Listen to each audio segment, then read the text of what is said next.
Telangana cabinet ఇవాళ భేటీ కాబోతోంది. కీలక అంశాలపై చర్చించి ఆమోదం తెలిపే ఛాన్స్ ఉంది. అయితే త్వరలో జరిగే లోకల్ ఎన్నికలకు సన్నద్ధతపై కూడా మంత్రులతో సీఎం రేవంత్ చర్చించనున్నట్లు సమాచారం. అయితే బీసీలకు 42% రిజర్వేషన్ పై ఏం చేయబోతున్నారు, ఏం చేస్తే ఎలా ఉంటుంది, ఎలా ముందుకు వెళ్లాలన్న దానిపై మంత్రులతో మాట్లాడనున్నారు సీఎం.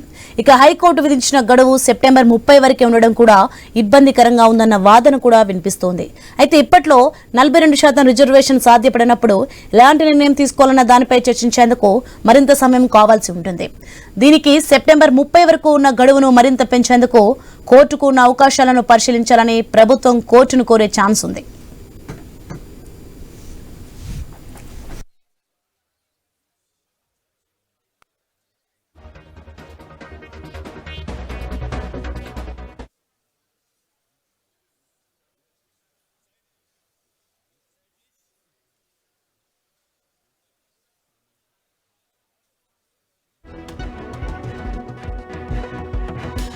కోర్టు గడువును పరిగణలోకి తీసుకుంటే ఈ నెల 24 లోపే లోకల్ రిజర్వేషన్ ఖరారు కావాల్సి ఉంది. అయితే కేబినెట్ భేటీ వాయిదా పడడంతో 42% రిజర్వేషన్లపై క్లారిటీ లేకపోవడంతో నిర్ణయం తీసుకోలేదు. దీంతో రిజర్వేషన్ల ఖరారుకు కూడా గడువును పొడిగించాలని కోర్టును కోరనుంది ప్రభుత్వం. ఇప్పటికే బీసీలకు 42% రిజర్వేషన్లు కల్పించడంపై ప్రభుత్వం తీసుకొచ్చిన ఆర్డినెన్స్ గవర్నర్ దగ్గర పెండింగ్ లో ఉంది. ఈ అంశంపై కూడా మంత్రివర్గం చర్చించనుంది.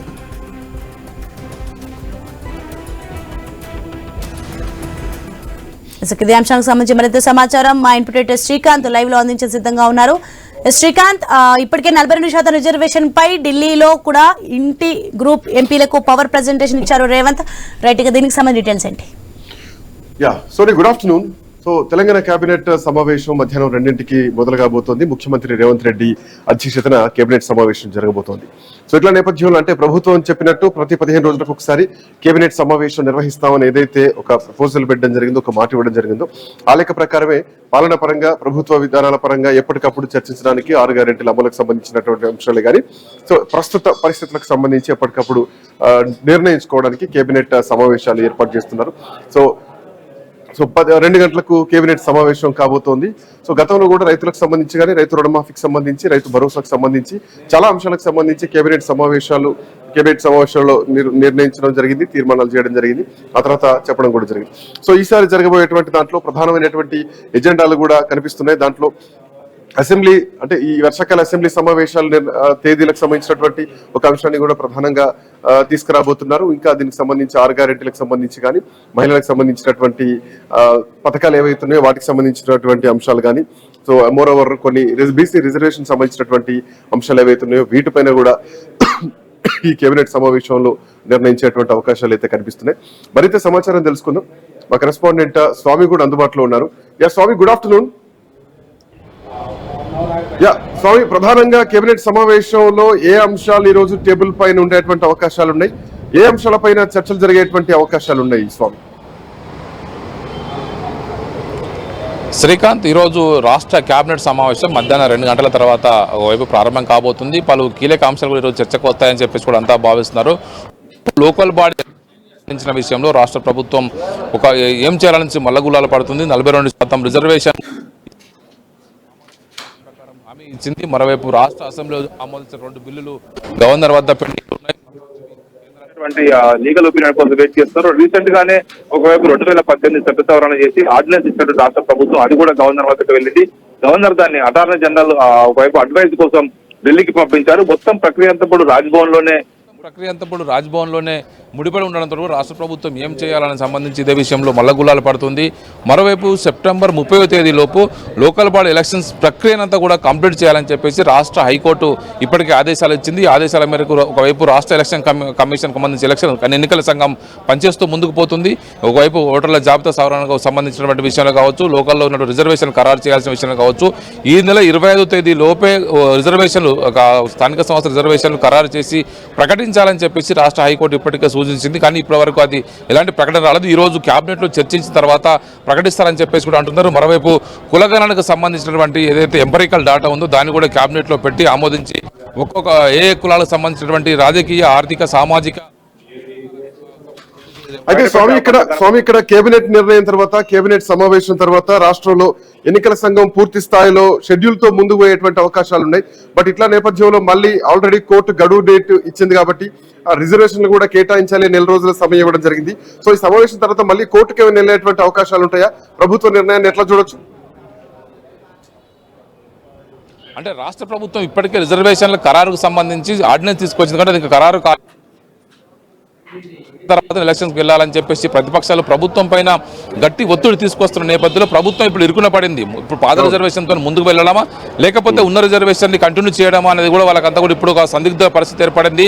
గవర్నర్ వద్ద వెళ్ళినటువంటి ఆర్డినెన్స్ ఇంకా పూర్తిగా ఎలాంటి క్లియరెన్స్ రాకుండా ఒకవైపు అటార్నీ వద్దనే కొనసాగుతుంది. ఇటు రాష్ట్ర ప్రభుత్వం దీనికి సంబంధించి ఎలాంటి నిర్ణయం తీసుకోవాలని పరిస్థితుల్లో కొట్టుమిట్టాడుతుంది. మరోవైపు ప్రతిపక్షాల నుంచి ఒత్తిడి, మరోవైపు గవర్నర్ నుంచి పూర్తి స్థాయి ఒకవైపు క్లారిఫికేషన్ రాకపోవడం, ప్రభుత్వం ఎలక్షన్స్ సంబంధించి ముందుకు వెళ్ళాలంటే ఇప్పుడు ఏ విధంగా వెళ్ళాలని కూడా కొంత ఇబ్బందికర పరిస్థితులు పడింది. ఇటు రాష్ట్ర ప్రభుత్వం సంబంధించి ఎలక్షన్ కమిషన్, రాష్ట్ర ఎన్నికల సంఘం కూడా ఒకవైపు దాని ఏర్పాట్లు చేసుకుంటూ పోతుంది. ఒకవైపు గ్రామాల వారీగా, మండలాల వారీగా, జిల్లా జడ్పీటీసీ, ఎంపీటీసీ సంబంధించినటువంటి ప్రాదేశిక నియోజకవర్గాల గుర్తింపు సంబంధించి కావాలి, దానికి సంబంధించిన వైపు ఓటర్ల జాబితాను సిద్ధం చేయడం, రిజర్వేషన్లు ప్రభుత్వం చెప్తే నిమ్మడి ప్రకటించడం, ఇలాంటి కార్యక్రమాల్లో ముందుకు వెళ్లాలని నిర్ణయిస్తుంది. దానికి తోడు ఇప్పటికే ఎలక్షన్ సంబంధించినటువంటి కొత్తగా నోటాను కూడా ప్రవేశపెట్టాలని చెప్పేసి రాష్ట్ర ఎన్నికల సంఘం ఇప్పటికే నిర్ణయం తీసుకుంది. ఇటు ఎంపీటీసీకి పింక్ స్లిప్ కావచ్చు, ఇటు జడ్పీటీసీకి వైట్ పేపర్తో ఎలక్షన్ నిర్వహించాలని చెప్పేసి ఇప్పటికైతే ఒక ఆలోచన అయితే బయటపెట్టింది. దీనికి సంబంధించి ప్రక్రియ అయితే చకచకా కొనసాగుతుంది. ఇలాంటి నేపథ్యంలో రాష్ట్ర ప్రభుత్వం పొలిటికల్ గా ఇప్పుడు జరుగుతున్నటువంటి ప్రక్రియ ఎన్నికల సంఘం తనపై తాను చేసుకుపోతున్నప్పటికీ కూడా రాష్ట్ర ఎన్నికల సంఘం తాను చేయాల్సిన పని చేస్తున్నప్పుడు కూడా ప్రభుత్వానికి సంబంధించి రిజర్వేషన్ల ఖరారు అనేది కూడా కొంత ఇబ్బందికర పరిస్థితి తలెత్తింది. 42% ఇచ్చి ముందుకు వెళ్ళడమా, ఏలైన పరిస్థితి ఉంటే ఏం చేయాలి, ప్రత్యామ్నాయంగా ఆలోచన ఏం చేయాలి, పాత రిజర్వేషన్ ప్రకారం 22%తో ముందుకు పోతే ఇప్పుడు మళ్ళీ పొలిటికల్ గా ఎదురుదాడులు జరిగే అవకాశం కనబడుతుంది. కాబట్టి ప్రభుత్వం ఆ దిశగా ఆలోచించే అవకాశం అయితే కనబడుతుంది. దానికి సంబంధించి దాన్ని సాగగా చూపించి ప్రభుత్వం తప్పుకోవాలని చెప్పి చూస్తుందని చెప్పేసి ప్రతిపక్షాలు ఎదురుదాడి చేసే అవకాశం కనబడుతుంది. కాంగ్రెస్ పార్టీని ఇప్పుడు ఫ్రేమ్ చేయడం కోసం ఇప్పుడు బీఆర్ఎస్కే కావచ్చు, బీజేపీకి కావచ్చు, రెండు కూడా ఇప్పుడు కాచు కూర్చున్నాయి. ఈ రిజర్వేషన్ ఇస్తామని చెప్పి మాట ఇచ్చారు కాబట్టి మీరు దీన్ని అమలు చేసి తీరాలని చెప్పేసి పట్టుబడుతున్నారు. మరోవైపు రాజ్యాంగబద్ధంగా వైబిలిటీ ఎట్లంగా 50% సీలింగ్ దాటడానికి అవకాశం లేదని చెప్పేసి ఏదైతే ఇందిరా సాహ్ని కేసులో ఉన్నటువంటి తీర్పు ఉందో ఆ తీర్పును ఆధారంగా చేసుకొని కేంద్రం జరిగే అటార్నీ కూడా ఆ విధంగానే వారికి అడ్వైజ్ చేసే అవకాశం, గవర్నర్కి అడ్వైజ్ చేసే అవకాశం కనబడుతుంది. ఇప్పుడున్న పరిస్థితుల్లో 42% రిజర్వేషన్ అనేది కూడా అంత సాధ్యమయ్యే పరిస్థితి కాదు అని చెప్పేసి చర్చ అయితే కొనసాగుతుంది. శ్రీకాంత్, అంటే వీటితో పాటు స్వామి కాళేశ్వరం సంబంధించినటువంటి పీసీ ఘోష్ కమిషన్ రిపోర్ట్ కూడా రెడీ అయింది. సో ఆ నివేదిక కూడా ప్రభుత్వానికి ఈ కేబినెట్ లో ఏమైనా చర్చకు తీసుకొచ్చేటువంటి అవకాశం ఉందా? సో కేబినెట్ ముందుకు ఈ రోజు ఏమైనా తెచ్చే అవకాశం ఉందా, లేదంటే ఆ నివేదిక ఇంకా 1-2 రోజుల టైం ఏమైనా పట్టొచ్చా? అది కూడా అయిపోయింది కదా, సో విచారణ కూడా అయిపోయింది, నివేదిక కూడా సిద్ధమైనటువంటి పరిస్థితుల్లో ఈ కేబినెట్ లో ఆ అంశం ఏమైనా చర్చించేటువంటి అవకాశం ఉందా? ఒకవైపు అంటే బీసీ ఘోష్ కమిషన్ మేలకు పూర్తయినప్పటికీ కూడా పూర్తిస్థాయిగా మరింత విచారణ కోసం 2 నెలల గడువు ఇచ్చారు. జూలై 31కి దీనికి సంబంధించి పూర్తిస్థాయిగా గడువు అయిపోతుంది. ఈలోపే కాళేశ్వరం కమిషన్ నియమించిన జస్టిస్ పినాకిని ఘోష్ నివేదిక అందజేస్తారు. నివేదిక ఈ రోజు మధ్యాహ్నం లోపు వస్తారు కనుక అది కూడా కేబినెట్ కు చర్చకు వచ్చే అవకాశం కనబడుతుంది. దానికి తోడు గతంలో చేసినటువంటి మదన్ బి లోకూర్ విద్యుత్ కొనుగోలు సంబంధించిన అవకతవకలపై జరిగినటువంటి ఆ కమిషన్ కూడా ఇప్పటికే రిపోర్ట్ ఇచ్చింది. దాన్ని కూడా చర్చించాల్సి ఉంది. కేబినెట్ లో వీటితో పాటు గో సంరక్షణ సంబంధించినటువంటి ఒక అది సంబంధించిన చర్చ కావచ్చు, మరోవైపు గిగ్ వర్కర్స్ సంబంధించిన చట్టం కావచ్చు, మరోవైపు వివిధ అన్ని అంశాలను కూడా వివిధ అంశాలను కూడా కలిపి రోజు వివిధ సబ్జెక్టుల వారీగా చర్చించే అవకాశం కనబడుతుంది. ప్రధానంగా అందరూ కూడా రాష్ట్ర ప్రభుత్వం నుంచి లోకల్ బాడీ ఎలక్షన్ సంబంధించి ప్రభుత్వం ఏ నిర్ణయం తీసుకుంటుంది, చట్టం ఇప్పుడు గవర్నర్ నుంచి కనుక స్పష్టమైనటువంటి ఆదేశం రాకపోతే, గవర్నర్ నుంచి క్లారిటీ రాకపోతే ఏం చేయాలనేది కూడా ప్రభుత్వం ముందు ఉన్నటువంటి ప్రధాన సవాల్గా మనకు కనబడుతుంది. శ్రీకాంత్, వీటితో పాటు అంటే కాళేశ్వరం సంబంధించినటువంటి అంశం ఒకటి, మొత్తానికి మనం మేజర్ గా చూసుకుంటే కనుక బీసీ రిజర్వేషన్ సంబంధించినటువంటి బిల్లు అది ఇంకా డ్రాఫ్ట్ రూపంలో ఉంది. అదే ఆర్డినెన్స్ ఇష్యూ కావాలి, ఆర్డినెన్స్ అయితే స్థానిక ఎన్నికలకు వెళ్లేటువంటి అవకాశం ఉంటుంది. సో ఇట్లా నేపథ్యంలో ఇంకా కొన్ని ప్రధానమైనటువంటి అంశాలు కూడా ఉన్నాయి. హైదరాబాద్ కు మెట్రో 2వ దశకు సంబంధించి కేంద్రం బడ్జెట్ కూడా ఇవ్వలేదు. సో ఆ విషయం గతంలో కూడా చర్చలోకి వచ్చింది. సో కేంద్ర బడ్జెట్ ఏమైనా కేటాయిస్తుంది అనుకుంటే చేయలేదు. సో ఈసారి ఆ అంశం ఏమైనా చర్చలోకి తీసుకొచ్చేటువంటి అవకాశం ఉంటుందా? సో కేబినెట్ లో ఇట్లాంటి ప్రధానమైనటువంటి ఒక ప్రతిపాదన తీసుకొచ్చేటువంటి అవకాశం ఉందా? అంటే ప్రభుత్వం కేబినెట్ అజెండాలో ప్రధానంగా గిగ్ వర్కర్లకు సంబంధించిన ఇష్యూ కావచ్చు, మత్స్యకారులకు సంబంధించిన సొసైటీస్ కావచ్చు, ఇటు ప్రైవేట్ సంబంధించిన క్యాబ్స్ సంబంధించిన విషయంలో ప్రభుత్వం వాటిని ఏ విధంగా నియంత్రించాలి, ప్రభుత్వ జూనియర్ కాలేజ్ సంబంధించిన పోస్టులకు సంబంధించిన విషయంలో ప్రభుత్వం ఎలాంటి ఆలోచన చేస్తుంది, ఇలాగా వాళ్ళ అజెండాలు పెట్టుకుని ఈరోజు ప్రభుత్వం ఒక్కొక్క ఎజెండాగా దాన్ని చర్చించాలని చెప్పేసి భావిస్తున్నట్టు తెలుస్తుంది. మనకున్న కమిషన్ నివేదిక ఇస్తేనే అది చర్చకు వచ్చే అవకాశం ఉంది తప్ప లేకపోతే వచ్చే అవకాశం లేదు. దానితో లోకల్ బాడీ ఎలక్షన్స్, మరోవైపు మిగతా అభివృద్ధి సంబంధించిన ఎజెండాలు ఎప్పటికప్పటికి ప్రతి నెలకు 2 సార్లు క్యాబినెట్ సమావేశం నిర్వహించుకోవాలి. అందులో ప్రధానమైన ఎజెండా అంతా కూడా పూర్తిగా చర్చించి దాన్ని అమలయ్యే విధంగా చూసుకోవాలని చెప్పేసి కూడా ప్రభుత్వం తన ప్రాధాన్యాలుగా పెట్టుకుని ముందుకు పోతుంది.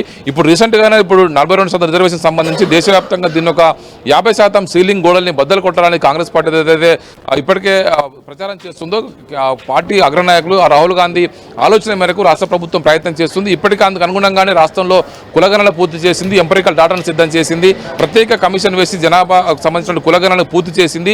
దీన్ని దేశవ్యాప్తంగా ప్రచారం చేసి ఒక పార్లమెంట్లో ఇప్పటికే దీనికి సంబంధించిన ఒక ఒత్తిడి పెంచాలని కాంగ్రెస్ పార్టీ ప్రయత్నం చేస్తున్న నేపథ్యంలో ఢిల్లీకి వెళ్లి ముఖ్యమంత్రి రేవంత్ రెడ్డితో సహా పలువురు మంత్రులు దీని మీద కాంగ్రెస్ పార్టీ ఏఐసిసి జాతీయ కార్యాలయం ఇందిరాభవన్లో దీనికి సంబంధించి పవర్ పాయింట్ ప్రజెంటేషన్ కూడా ఇచ్చారు. కేంద్ర వైపు నాయకత్వానికి దీన్ని ఒప్పించి దేశవ్యాప్తంగా దీన్ని తెలంగాణ మోడల్గా దీన్ని అమలు చేసే విధంగా చూడాలని చెప్పేసి కూడా సీఎం రేవంత్ రెడ్డి కాంగ్రెస్ పార్టీ అధినాయకత్వానికి కావచ్చు మిగతా అక్కడ నాయకులందరినీ కోరడం జరిగింది. మొత్తానికైతే ఈ 42% రిజర్వేషన్ ప్రభుత్వాన్ని ఇప్పుడు ఇరుకున పెట్టే అంశంగా మారడంతో కూడా దాన్ని ప్రధానంగా తీసుకొని ఈ విషయం నుంచి ఏ విధంగా బయటపడాలో, దీన్ని ఏ విధంగా సాల్వ్ చేయాలనేది కూడా ప్రభుత్వం ముందున్న ప్రధాన సవాలుగా మనకు కనబడుతుంది. శ్రీకాంత్, అంటే వీటితో పాటు అసెంబ్లీ వర్షాకాల సమావేశాలకు సంబంధించి కూడా ఈ కేబినెట్ లో ఒక చర్చ వచ్చే అవకాశం ఉందో, క్లారిటీ వచ్చేటువంటి ఛాన్సెస్ ఏమైనా కనిపిస్తున్నాయా? అంటే ఈసారి అసెంబ్లీ వర్షాకాల సమావేశాలు కూడా ప్రభుత్వం పెట్టే ఆలోచన ఉంది. కానీ రీసెంట్గానే ఒకవైపు అసెంబ్లీ సమావేశం సంబంధించి ఒకవైపు ప్రోగోర్ చేసిన నేపథ్యంలో వెంటనే దానికి సంబంధించిన ఆర్డినెన్స్ ఇచ్చి లోకల్ బాడీలకు సంబంధించి గవర్నర్ వద్దకు వెళ్ళింది. ఇప్పుడు మళ్ళీ అసెంబ్లీ సమావేశాలు నిర్వహించాలంటే కనుక క్యాబినెట్ చర్చించి ఒక నిర్ణయం తీసుకునే అవకాశం కనబడుతుంది. ప్రభుత్వం ముందు ఏదైనా కీలక బిల్లులు ఉంటే కూడా ఈ సమావేశాల్లో పెట్టే అవకాశం కనబడుతుంది. ప్రతిసారి కూడా ఒక సాంప్రదాయబద్ధంగా వర్షాకాల సమావేశాలు నిర్వహించాల్సి ఉంటుంది కాబట్టి ప్రభుత్వం ఆ దిశగా ఆలోచన చేసే అవకాశం కూడా ఉంది. ఈరోజు క్యాబినెట్ సమావేశంలో ఆ ఎజెండా కూడా చర్చకు వచ్చే అవకాశం ఉన్నట్టుగా కూడా మనకు తెలుస్తుంది. మొత్తానికైతే ఇటు సంబంధించి అసెంబ్లీ చేసిన సమావేశాలతో పాటు ఇటు local body elections, Kaleshwaram commission నివేదిక దాని మీద చర్చించడం, దాంతో పాటు ఇటు గిగ్ వర్కర్ సంబంధించిన బిల్లు విషయంలో కావచ్చు, వారికి సంబంధించిన వెల్ఫేర్ విషయంలో కావచ్చు, ఇటు మరోవైపు ఇటు ప్రైవేట్ క్యాబ్స్ సంబంధించిన విషయంలో రాష్ట్ర ప్రభుత్వం కూడా వాటిని ఏ విధంగా నియంత్రించాలి, ఆ విషయంలో కూడా కేబినెట్లో చర్చకు వచ్చే అవకాశం అయితే కనబడుతుంది. Srikanth, thank you Swamy, thanks for joining. So మొత్తానికి తెలంగాణ కేబినెట్ సమావేశం నెలకు 2 సార్లు నిర్వహిస్తాం, ప్రతి 15 రోజులకు ఒకసారి నిర్వహిస్తామని చెప్పినటువంటి రాష్ట్ర ప్రభుత్వం ఆ దిశగానే సో మళ్ళీ ఈ రోజు మధ్యాహ్నం 2 గంటల తర్వాత ముఖ్యమంత్రి రేవంత్ రెడ్డి అధ్యక్షతన కేబినెట్ సమావేశం జరగబోతోంది. దీంట్లో ఇందాక మనం మాట్లాడుకున్నట్టు స్వామి చెప్పినట్టు గోశాల విధానం పైన తో పాటు గిగ్ వర్కర్ సంబంధించినటువంటి వెల్ఫేర్ బిల్లుతో పాటు రాష్ట్ర ప్రభుత్వం కొత్తగా ఇచ్చేటువంటి కొన్ని జూనియర్ కాలేజీలు ఏవైతున్నాయో వాటికి సంబంధించినటువంటి అనుమతుల పోస్టుల పైన కూడా ఈ సమావేశంలో చర్చకు వచ్చేటువంటి అవకాశం ఉంటుంది. తో పాటు ఇందాక మాట్లాడుకున్నట్టు మత్స్యకార సహకార సంఘాలకు సంబంధించినటువంటి ఇన్ఛార్జీల నియామకంతో పాటు ఇంకా ఇందిరమ్మ ఇళ్లకు సంబంధించి కానీ అట్లాగే యూరియాకు సంబంధించి కానీ రైతుల పరంగా ఎదురవుతున్నటువంటి నిరసనలు ఏవైతున్నాయో ఆ అంశాలపైన కూడా ఈసారి కేబినెట్ లో చర్చకు వచ్చేటువంటి అవకాశం ఉంది. ప్రధానంగా బీసీ ఆర్డినెన్స్ బిల్ ఏదైతే ఉందో ఆ డ్రాఫ్ట్ ఏదైతే ఉందో ఆ డ్రాఫ్ట్ ఆమోదానికి సంబంధించి రాష్ట్ర ప్రభుత్వం ఎట్లాంటి చర్యలు తీసుకోబోతోంది, ఎట్లాంటి ఒత్తిడి తీసుకురాబోతోంది, ఒకవేళ ఆమోదం తెలపకపోతే గవర్నర్ దగ్గర నుంచి కేంద్రం దగ్గర నుంచి రియాక్షన్ రాకపోతే కనుక సో స్థానిక సంస్థల ఎన్నికలకు సంబంధించి ఎట్లా ముందుకెళ్ళాలి, సో ఖచ్చితంగా దీని తర్వాత ఎన్నికల కమిషన్ ముందుకు అడుగులు వేస్తూ ఉంటుంది. సో ఈ లోపే కోర్టుకు ఏమైనా వెళ్లేటువంటి అవకాశం ఉంటుందా రాష్ట్ర ప్రభుత్వం అన్నది కూడా చూడాల్సినటువంటి అవసరం ఉంది. మరి ముఖ్యంగా కాళేశ్వరం సంబంధించినటువంటి ఏదైతే విచారణ జరిగిందో ఆ విచారణకు సంబంధించినటువంటి నివేదిక కూడా రాష్ట్ర ప్రభుత్వానికి ఈ రోజు ఏమైనా తీసుకొచ్చేటువంటి అవకాశం ఉంటుందా? దీని తర్వాత రేషన్ కార్డులకు సంబంధించినటువంటి చర్చలు కానీ అట్లాగే మహిళలకు సంబంధించినటువంటి మహాలక్ష్మి పథకం సో ఇంకా పూర్తి స్థాయిలో అమలు కావాల్సినటువంటి అవసరం ఉంది. మహిళలకు ఇవ్వాల్సినటువంటి ఏవైతే పెన్షన్స్ ఉన్నాయో వాటికి సంబంధించినటువంటి పరిస్థితి డెవలప్మెంట్స్ కూడా ఈసారి కేబినెట్ లో ఏమైనా వచ్చేటువంటి అవకాశం ఉంటుందా? మరోవర్ గురుకులాలకు సంబంధించి కూడా చాలా చర్చలు నడుస్తున్నాయి. సో విద్యా ఉద్యోగ అవకాశాలకు సంబంధించి ఏమైనా ఉండబోతోందా? సో ఇప్పటికీ కొంత వర్షాకాల పంట సాగుకు సంబంధించినటువంటి అంటే పంట సాగు ఇప్పటికే ప్రారంభమైంది. సో దానికి సంబంధించి యూరియాకి ఇప్పటికే కష్టాలు ఎదురవుతున్నాయి గ్రామాల్లో. సో దానికి సంబంధించినటువంటి చర్చ ఈసారి కేబినెట్ లో రాబోతుందనేది కూడా ప్రధానంగా వినిపిస్తున్నటువంటి అంశం. రైట్, రామోహన్ రావు గారు మనతో పాటు జాయిన్ అయ్యారు. రామోహన్ రావు గారు నమస్తే, గుడ్ ఆఫ్టర్నూన్. సో ప్రధానంగా స్థానిక సంస్థల ఎన్నికలకు ముందుకెళ్ళాలి. సో గడువు అయిపోయింది, ఇప్పటికే 4 రోజులు రిజర్వేషన్ ఖరారు చేయాల్సినటువంటి గడువు అయిపోయింది. సో 42% రిజర్వేషన్ సంబంధించి రాష్ట్ర ప్రభుత్వం దగ్గరటువంటి మార్గం ఏంటి? ఈసారి కేబినెట్ సమావేశంలో ఎట్లాంటి దిశగా ఈ చర్చ నడిచేటువంటి అవకాశం ఉంటుంది? ప్రధానంగా ఈ రోజు ఉన్నటువంటి చాలా అంశాలు ఇందాక నేను నా మాటల్లో చెప్పినట్టు చాలా బిల్లులకు సంబంధించి అటు గిగ్ వర్కర్స్ కానీ గోశాలకు సంబంధించి కానీ 6 గ్యారెంటీలు, రేషన్ కార్డులు, కాళేశ్వరం సంబంధించి అసెంబ్లీ సమావేశాలకు సంబంధించి అంశాలు చాలా ఉన్నాయి. దీంట్లో ప్రధానంగా స్థానిక సంస్థలే తీసుకోవాలి. సో ఎట్లా చూడొచ్చు ప్రభుత్వ నిర్ణయాలు ఏమేమి అంశాలు చర్చలకు వచ్చేటువంటి అవకాశం ఉంటుంది? రామోహన్ రావు గారు. శ్రీకాంత్ గారు ప్రధానంగా ప్లాన్ ఏబిసి రేవంత్ రెడ్డి గారు ప్రకటించినట్టే స్థానిక ప్రభుత్వాల విషయంలో ఎన్నికలు జరుగుతాయా లేదని నాకైతే ప్రశ్నార్థకమే జరగవనుకుంటున్నాను. నేను కారణాలు కూడా వివరిస్తాను. మొట్టమొదటి, అసెంబ్లీ సాక్షిగా బిల్లులు ప్రవేశపెట్టి విద్యా ఉద్యోగాలు పెద్ద చిక్కుముళ్ళు వేసుకుంది ఈ ప్రభుత్వం. ఉద్దేశం ఏంటంటే ముందు చూస్తే నుయ్యి వెనక చూస్తే గొయ్యిలాగా రెండు చిక్కుముళ్ళు వేసుకుంది. ఒకటేమో విద్యా ఉద్యోగాల్లో ఇప్పటికే మండల కమిషన్ నివేదికను అనుసరించి 27% రిజర్వేషన్లు విద్యా ఉద్యోగాలు అమలు అవుతున్నాయి. దాన్ని 42% పెంచుదామని పెద్ద సాహసం అంటున్నాను. అంటే నేను వ్యక్తిగతంగా బీసీ రిజర్వేషన్ అనుకూలించేవాడిని, ఉండాలని కోరుకునేవాడిని, చట్టసభలో కూడా ఉండాలని కోరుకునేవాడిని. కానీ ఆ కోరుకోవడం వేరు, ఇక్కడ అడ్వకేట్ గా ఇక్కడ సాధ్యాసాధ్యాలు మాత్రమే వివరించే ప్రయత్నం చేస్తాను. వ్యక్తిగత విషయాలు కాదు. కనుక విద్యా ఉద్యోగాలు 27-42 చేయాలంటే దానికి వేరే బిల్లు పాస్ అయింది. అసెంబ్లీ సాక్షిగా అందరూ ఒప్పుకున్నారు, పైకి పంపించారు.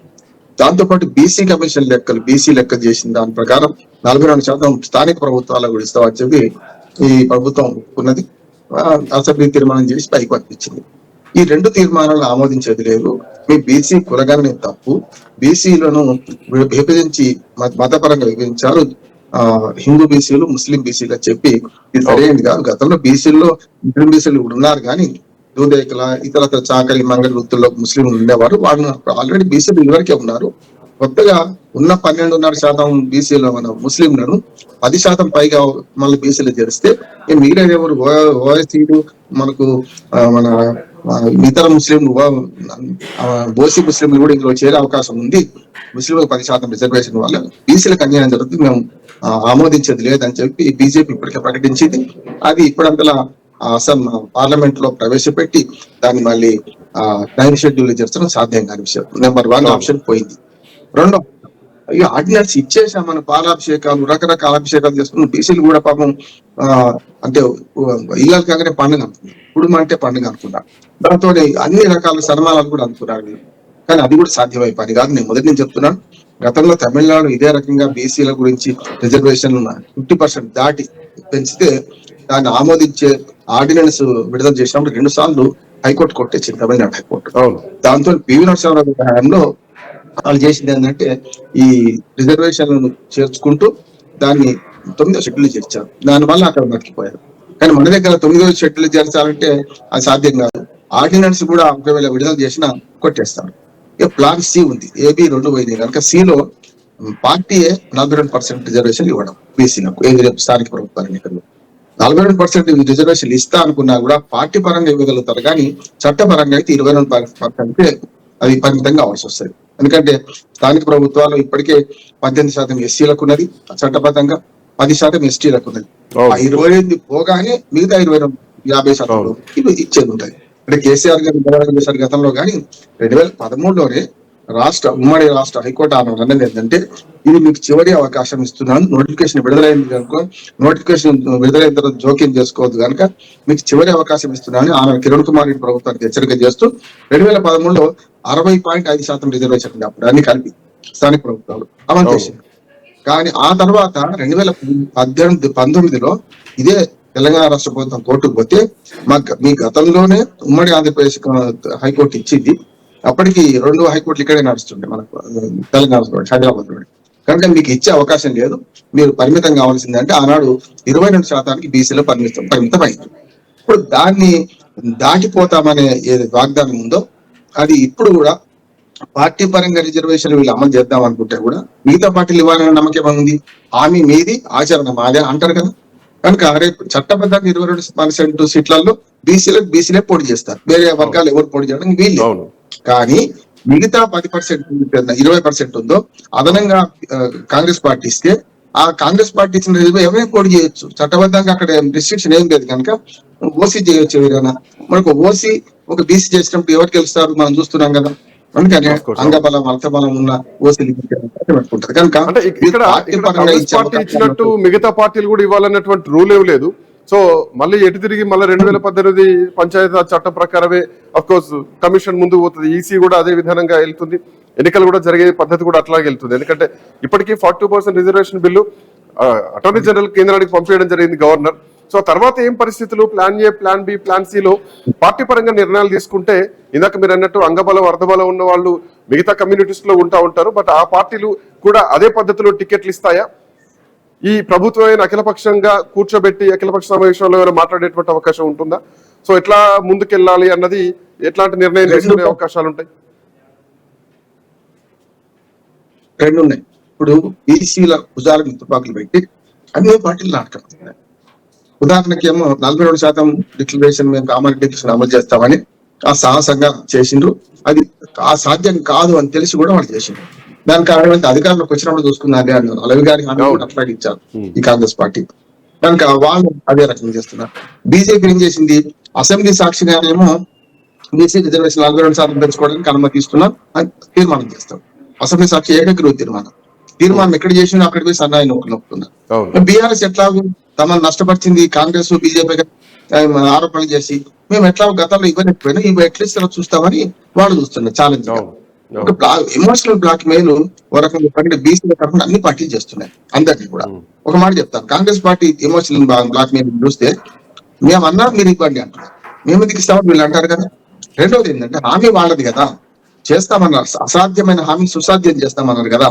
కనుక రాజ్యాంగం ప్రకారం అది సాధ్యం కాదని తెలిసి హామీ ఇచ్చారు కనుక వాళ్ళే కట్టుబడి ఉండాల్సి వచ్చింది అని ఉంటుంది. రెండోది ఏంటంటే ఇవాళ 2018 చట్టంలో చిన్న మార్పు చేయడం ఏదైతుందో అది రాజ్యాంగబద్ధంగా చెల్లదు కూడా అంటున్నాం. ఎందుకంటే రాజ్యాంగంలో నిర్దేశించింది రిజర్వేషన్ నిర్దేశించారు, వీళ్ళు చట్టంలో రాసుకున్నారు. 2018 చట్టం రాసుకున్నారు. అంటే 50% మించకుండా ఉంది కనుక అంతవరకే పరిమితం కావాల్సి వచ్చింది. వాళ్ళు కొత్తగా ఇప్పుడు ఎమోషనల్ బ్లాక్ మెయిల్ ఏం చేస్తుంది కాంగ్రెస్ పార్టీ అంటే మీరు దానికి కట్టుబడి ఉండండి, మేము ఇచ్చిన హామీకి మీరు కూడా ఏదో బీసీలను వేరే చోట్ల నిలబెట్టొద్దు, మేము బీసీలను పెడితే మీరు కూడా నిలబెట్టాలంటున్నారు. ఎందుకు పాటిస్తారు?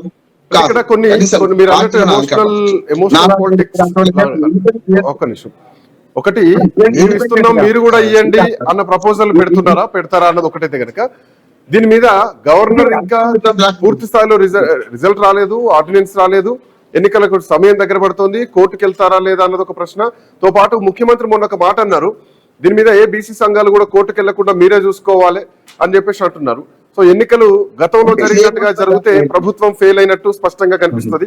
పార్టీ పరంగా నిర్ణయం తీసుకునే అవకాశాలు ఉంటాయా? లేదు అట్లా కూడా ఈ కోర్టుకు వెళ్ళొద్దు అని అంటే ఎవరెవరు కోర్టుకు వెళ్తే మళ్ళా మేము తీసుకోలేదు, సో ఇది న్యాయపరంగా చిక్కులున్నాయని చెప్పేసి చేతులు దులుపుకునేటువంటి పరిస్థితులు ఉంటాయా? ఖచ్చితంగా ఎన్నికలు వాయిదా పడితే శ్రీకాంత్ రాసి పెట్టుకోండి. నేను ఒకటే ఎమోషనల్ బ్లాక్ మెయిలింగ్ అంటే మిగతా పార్టీలను అంటే ఎమోషనల్ బ్లాక్ మెయిలింగ్ చేసి మీ దాంట్లో కూడా బీసీలు ఉన్నారు ఇస్తారా ఇవ్వాలంటూ, నాలాంటి వాడు మీలాంటూ ఎవరైనా ఇండిపెండెంట్ గా పోటీ చేస్తారు. వాళ్ళు ఎట్లా అడిగడతారు? రాజ్యాంగబద్ధంగా చెల్లదు కదా అక్కడ బీసీ సీటు కదా. వీళ్ళు పార్టీ పరంగా ఇస్తే పార్టీలను ఎమోషనల్ బ్లాక్ మెయిలింగ్ చేస్తున్నారు. ప్రజా సంఘాన్ని కానీ ప్రజల్ని ఎట్లా చేయగలుగుతారు? రేపు దీనికి వ్యతిరేకంగా పోయే వాళ్ళు ఉంటారు కదా. ఇప్పుడు రిజర్వేషన్ అనేది అంశం శ్రీకాంత్ గారు ఇది జీరో సమ్ గేమ్. నేను లాభం పొందితే మీరు నష్టపోతారు, మీరు నష్టపోతే లాభం, అంతేగా. ఇది విన్ విన్ సొల్యూషన్ కాదు. కనుక దీన్ని ఏం చేస్తారంటే ఎంతమంది గుర్రం, ఇప్పుడు తెలంగాణలో సామెత ఉంది, గుర్రం మూతికి ఎన్ని గుర్రాలకు మూతికి బట్ట కడతారు మీరు? కోర్టు పోకుండా అంతా నాపగలుగుతారా? 4 కోట్ల మంది నాపగలుగుతారా? పార్టీలో బ్లాక్ మెయిల్ చేస్తారు. మీరు కోర్టు పోతే మీరు పోనంటారు. తీసుకు ఎవరైనా పౌరులు పోవచ్చు కదా కోర్టుకు, అదే మీకు అన్యాయం జరిగింది. ఎవరైనా పోవచ్చు, ప్రజాస్వామ్య విరుద్ధం అవుతుంది. పోదని బ్లాక్ మెయిల్ ఎవరు చేయగలుగుతారు? బ్లాక్ మెయిలింగ్ రాజకీయాలు పార్టీలు చేయగలుగుతారు, ప్రజా సంఘాలు చేయగలుగుతారు. కానీ ఒక వ్యక్తిగా పోయిన వాడు ఏం చేస్తారు? మీరు మన పార్టీ సంబంధం లేదంటారు. వ్యక్తిగా ఎవరితో వేయించవచ్చు పిటిషన్. టీఆర్ఎస్ పార్టీ బీజేపీ వేయాల్సిన అవసరం లేదు కదా. రెండోది కూడా చెప్తున్నాను, ఇక్కడ AG advocate general Sudarshan Reddy garu సలహా తీసుకున్నారు గవర్నర్. వారు ఏమన్నారు? గవర్నమెంట్ లో ఉన్నారు కానీ గవర్నమెంట్ లీడర్ ఏం చెప్తారు సరే ఏంది అంటారు. కానీ ఆ తర్వాత కొందరు న్యాయకోదుల సలహా తీసుకున్న తర్వాత గవర్నర్ గారు సాటిస్ఫై కాకుండా ఇప్పుడు అటార్నీ జనరల్ ఎక్కడికి పైకి పంపారు, ఎక్కడికి కేంద్ర ప్రభుత్వానికి. వాళ్ళు స్పష్టంగా చెప్తారు ఆర్డినెన్స్ జారీ చేస్తే గవర్నర్ చేసిన ఆర్డినెన్స్ చెల్లదు అంటారు కదా. రేపు కోర్టుకు పోతారు ఎవరైనా, అప్పుడు చెల్లకుండా పోద్ది కదా. అందుకని 3 రకాలుగా ఇవాళ అయ్యే అవకాశం లేదు. రెండోది కూడా ఇప్పుడు రేపు పొద్దున మెడ మీద కత్తి వేలాడుతూనే ఉంది. హైకోర్టు ఇచ్చిన తీర్పు మేరకు 30 రోజుల్లోగా అంటే 29 ఉన్నాం, 4 రోజుల క్రితమే గడువు ముగిసింది. అంటే రిజర్వేషన్ల ఖరారు కావాలంటే డిలిమిటేషన్ కావాలి మొట్టమొదటి. ఏ పంచాయతీ బీసీ, ఏ పంచాయతీ ఎస్సీ, ఏ పంచాయతీ ఎస్టీ కదా, ఇవి చేయాల్సి ఉన్నది. చేయడంతో పాటు డిలిమిటేషన్ ప్లస్ తర్వాత రిజర్వేషన్ల ఖరారు ఇటు చేసి ఎలక్షన్ కమిషన్ కి అప్పచెప్తే అప్పుడు ఎలక్షన్ కమిషన్ చేయాలి.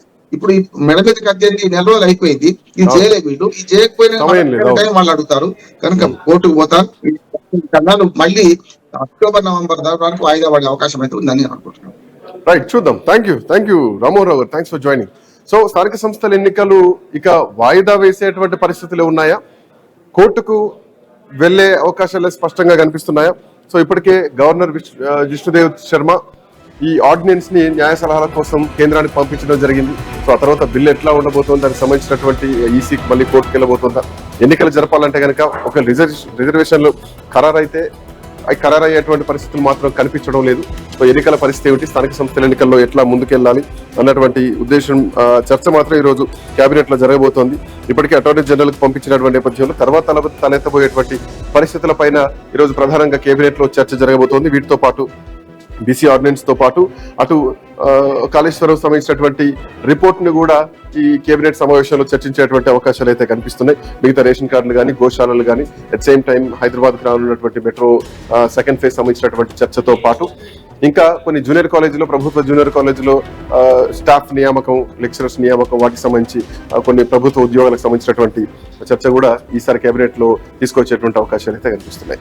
చూద్దాం. That's all for now. Next updates continue అయితే కీప్ వాచింగ్ ఐ న్యూస్.